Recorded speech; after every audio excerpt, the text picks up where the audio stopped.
Bonjour, voici la suite de la perspective linéaire à 2 points de fuite. Donc une route bordée d'immeubles. Donc d'abord direction verticale et ensuite on trace des directions fuyantes, deux à gauche vers F1 et deux autres à droite vers F2. Voilà. Ensuite on ferme avec des directions verticales pour avoir les deux faces.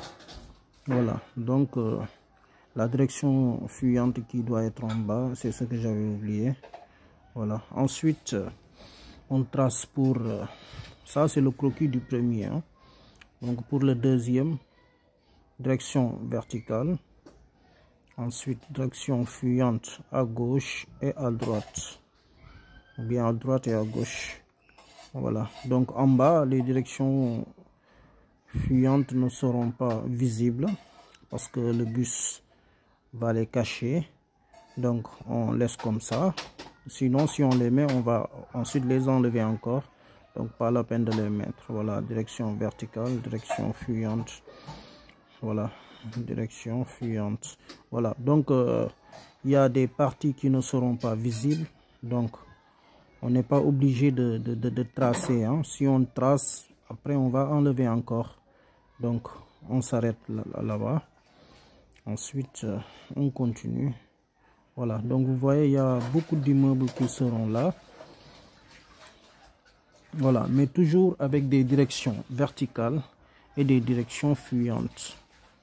Voilà, donc les directions fuyantes sont des lignes obliques, voilà, qui convergent vers les points de fuite. Donc ici il n'y a pas de direction horizontale comme on l'avait dit avec le bus. Voilà, il n'y a que des directions verticales et des directions fuyantes. Voilà.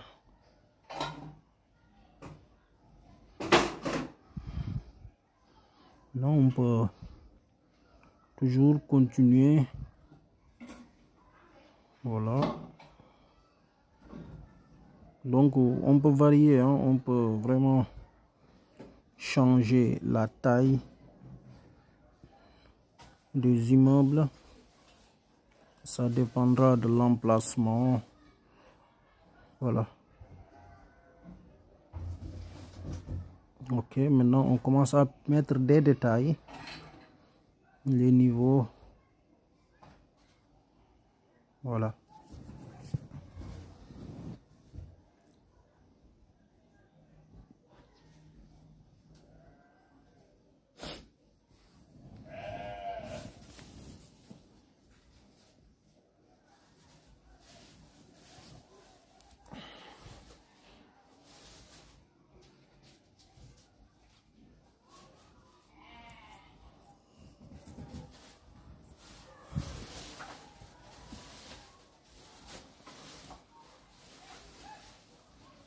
voilà, donc on va faire de même pour les autres immeubles, hein.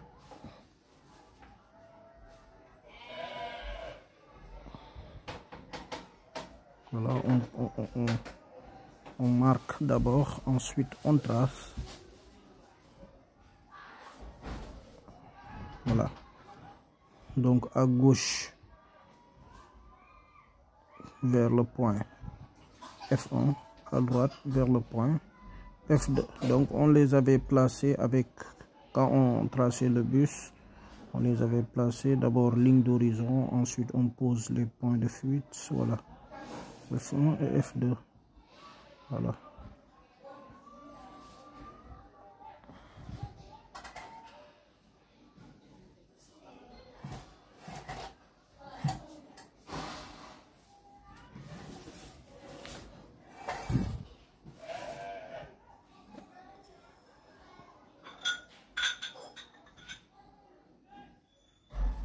voilà, donc on peut tracer pour les autres en même temps.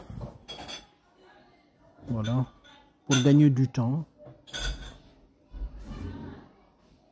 parce que tracer pour chaque immeuble va vraiment prendre du temps. Donc on peut tracer par exemple ces trois là en même temps, et ensuite les deux qui restent on les trace aussi ensemble.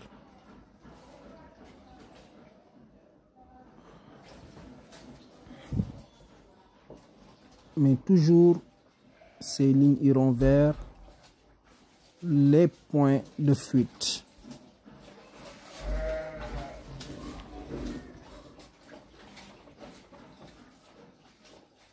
Voilà, donc dans ce cas, il faut bien observer la ligne verticale et essayer de savoir les directions fuyantes qui doivent aller vers F1 et les autres qui doivent aller vers F2 pour ne pas les confondre.